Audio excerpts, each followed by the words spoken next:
It is absolutely impossible to gain enough muscle naturally to create any sort of health problems or do anything but actually improve your health. Hey everybody, it's Jason Blaha here. Thought I would chat with you guys and gals a little bit about this today, but a quick reminder, if you guys will please click like down below, be greatly appreciated. If you're not following or subscribed, please do so. And if you'll be kind enough to drop me a comment down below, I would appreciate that also. Thank you so very, very much. Let's get over to the topic. All right, lots of people worry about this. They're like, look, there are certain people, certain bodybuilders or other people who've had health problems or whatever. They'll bring this up and it's like, look, guys, what you need to understand is they're all using very significant amounts of PEDs. And when I say that, I really do mean that.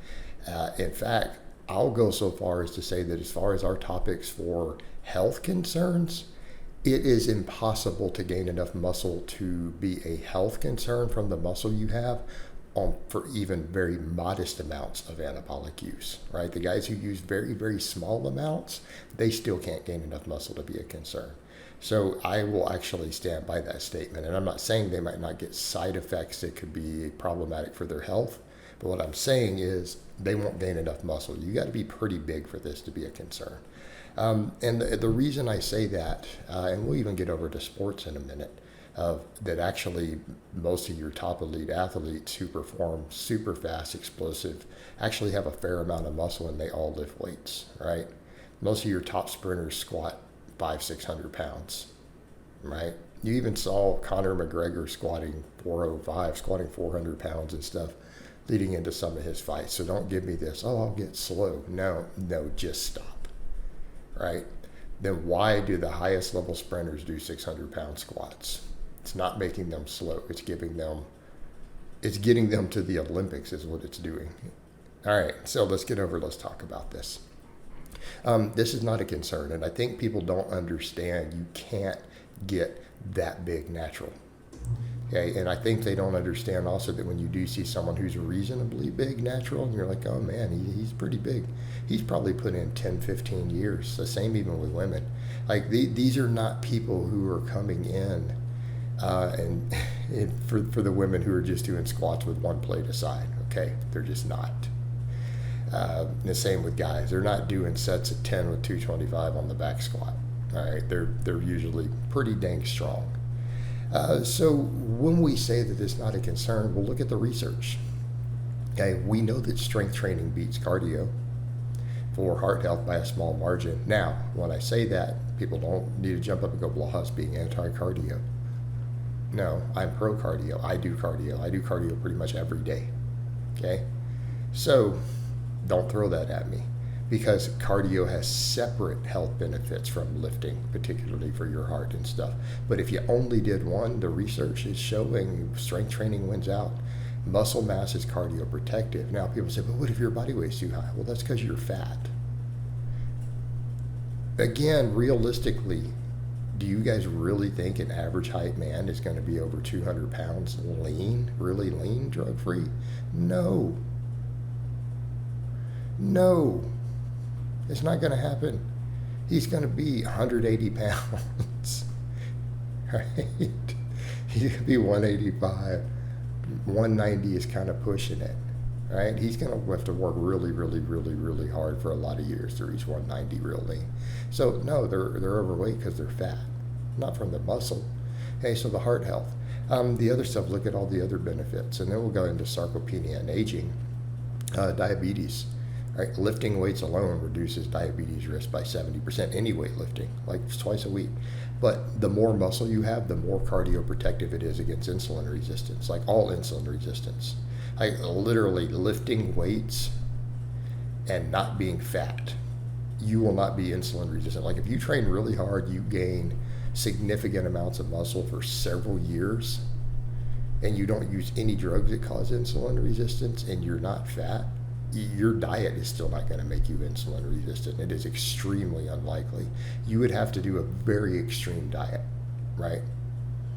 Like a deep keto diet with tons of saturated fat. Those people get insulin resistant, but look, they're eating the foods that cause the insulin resistance, right? At extreme rates. They're still managing to pull it off, but for everyone else, not really, not happening. Lifting weights improves insulin sensitivity dramatically. So therefore that goes down. The same with cancer. Every pound of muscle that you put on your body is another small layer of protection against cancer, against diabetes, against any sort of metabolic disease that is insulin related or glucose related. And cancer is. Like, again, we know this from the data, right? So being insulin sensitive is an extremely high protection. It will give you the most insulin sensitivity muscle mass, particularly trained muscle mass that you're using regularly, okay? So if you got a significant, as much muscle as you could put on your frame from just lifting weights and eating well and eating protein, and you're then active on top of it, it is insanely cardioprotective, insanely protective against cancer, okay? Now you had a really healthy diet on top of it, you're doing really well. Okay, you cannot hurt your health. All these things are going to improve.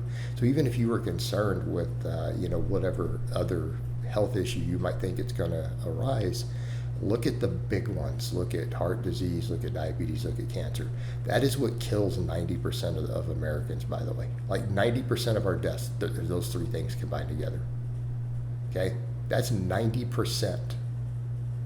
Heart disease, cancer, heart disease and stroke, cancer, diabetes. Those are the killers.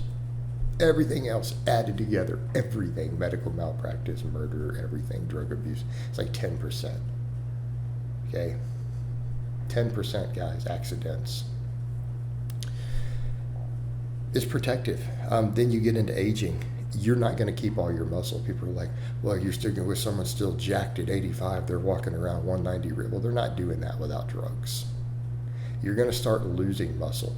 And the more that you had, I'm not saying older people can't gain some, they can if they start late, which will help them. But all that muscle is going to be protective against sarcopenia. It's going to give you bone density. It's going to help you be protected against hip fractures. It's going to keep your spine straighter. Okay? You're going to have a straighter spine. You're not going to have that big rounding spine and the hunched back that old people get if you're doing big structural lifts and gain muscle. It's going to be protective against all those things. And the hip fracture is the biggest one. This is why I say the big load-bearing exercises.